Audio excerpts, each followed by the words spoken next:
Būna naktiniai ir būna termovizoriai. Klausimas, ar jūs juos skiriat? Duokit man kelias minutės ir skirsit. O pabaigoje dar pašnekėsim apie šitą 5000 kainuojantį monstrą, kuris yra ir termovizorius, ir naktinis. Bet pirmą išsiaiškinkim su savokom, kas yra termovizorius ir kas yra naktinis. Liaudiškai vadinami termikais, termovizorius yra prietaisas stebėjimui, kuriam visiškai nereikia šviesos. Supaprastinus iki vieno sakinio, termovizorius rodo skirtumus tarp temperatūrų. O kadangi praktiškai kiekvienas paviršius turi šiek tiek skirtingą temperatūrą, tai termovizorius jas ir išryškina. Du šalia esantis daiktai gali būti labai panašių temperatūrų, bet labai retai būna jie identiškos temperatūros. Kiekvienas šiltas objektas atitinkamai nuo jo šiltumo išskiria radiaciją. Bet išskiria radiaciją ne matomų bangų spektre, o šiek tiek už jo, ką mes vadinam infraraudonaisiais spinduliais. Termovizoriaus sensorius visiškai nekreipia dėmesio į tai, ką jūs ir aš matom savo plika akim. Termovizoriaus sensorius ima mum tą nematomą infrared spinduliuotę, įvertina paviršių temperatūrų skirtumus ir tada mum vizualiai parodo tuos skirtumus. Jeigu vienas objektas šalia yra 35 laipsniai, kitas objektas 34 laipsniai, tai termovizorius ir išryškins skirtumus tarp tų dviejų objektų.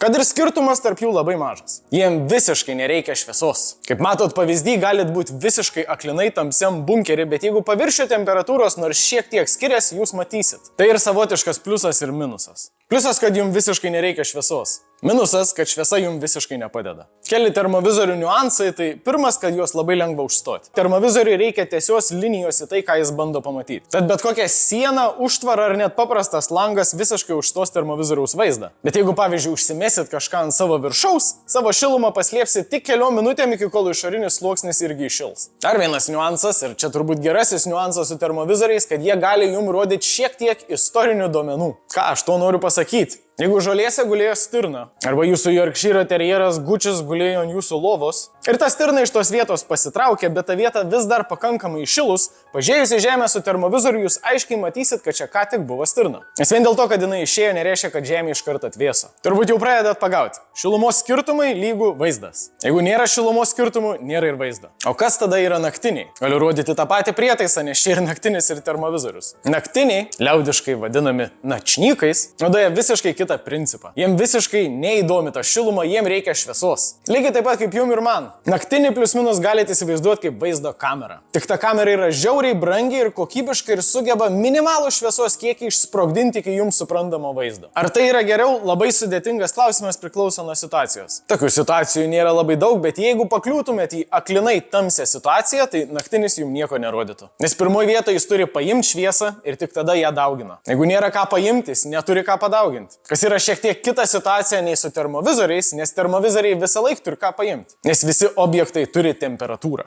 Galbūt jau atkreipė dėmesį, kad čia yra prožektorius. Su naktiniais gerasis niuansas, kad visą laiką galit pasišviesti, jei aplinkoje nepakanka šviesos susidaryti aiškiam vaizdui. Luktelkit sekundėlę.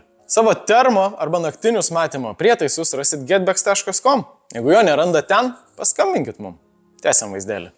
Ar žinot, kodėl, kaip per filmus rodo naktinį, visą laiką vaizdas žalias kaip matricoje? Bus labai supaprastinta, nes aš ne mokslininkas. Bet laikykim, kad naktinis yra tubelė, per kurią keliauja šviesa. Tai galutiniam taške ta šviesa atsimuša į fosforo plokštelę. Ir atsimušusi tą plokštelę fosforas sureaguoja ir sureagavęs jis išskiria žalią šviesą. Dabar apie skirtumus tarp termovizorių ir naktinio matymo prietaisų. Nors iš principo termovizorius irgi yra naktinio matymo prietaisas. Naktinio matymo prietaisus labiau reikėtų skirstyti veikiančius su šiluma arba veikiančius su šviesa. Bet taip jau gavos Lietuvoje, kad vadinam juos termikais arba naktiniais. Dabar labai trumpai apie pagrindinius skirtumus. Labai tikėtina, kad termovizorius matys geriau sudėtingom sąlygom. Tarkim, miške tarp šakų eina kažkoks gyvis. Net ir puikiam apšvietime naktinis jums neišryškins to gyvio, o jūs tiesiog matysit, kaip kažkas juda tarp šakų. Jeigu bus pakankamai tamsu, tą pastebėti iš vis bus sunku. O termovizorius labai smarkiai išryškins tą gyvą objektą. Tarkim, miške tarp dviejų medžių stovi žmogus ir jūs to žmogaus mato tik siaurą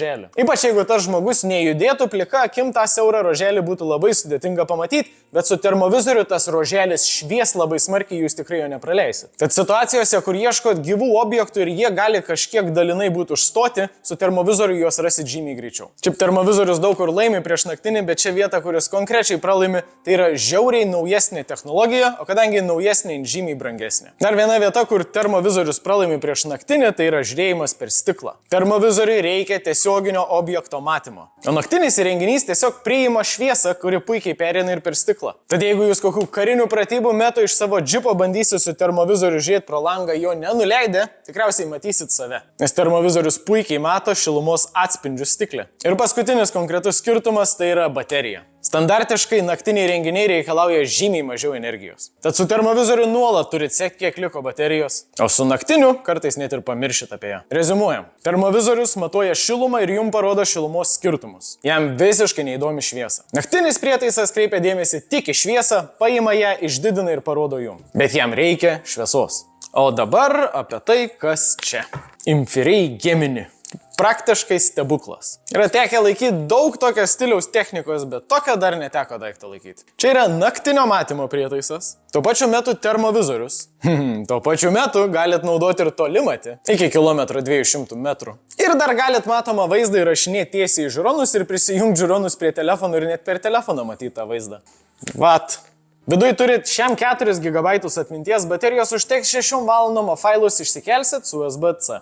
Aišku, ta pilnai įspūdinga vieta yra kaip jis rodo. Apie sensorius nusišnekėsite tiem, kam įdomu juos matot ant ekrano, bet šiaip vaizdo kokybiškumas šiek tiek net gazdina. Jeigu reikia, vaizdą galit prisiartinti. O jeigu esat nusiteikę paišdikauti, galit termo vaizdą uždėti ant naktinio vaizdą. Prietaisas su labai daug asmeninio pritaikymo prie jūsų. Su fokusavimais, spalvom, picture, labai daug nustatymų, kuriuos pasirinksit pats. Ir šiaip toks jau rimtas įrenginys. Ne šiaip savo jo kaina arti 5000 eurų. Tikiuosi, kad sužinojot kažką naujo. Ir tikiuosi, kad patiko Inferiai Gemini. Jeigu turit klausimų arba pasiūlymų, rašot juos į komentarą, like, subscribe ir iki malonaus.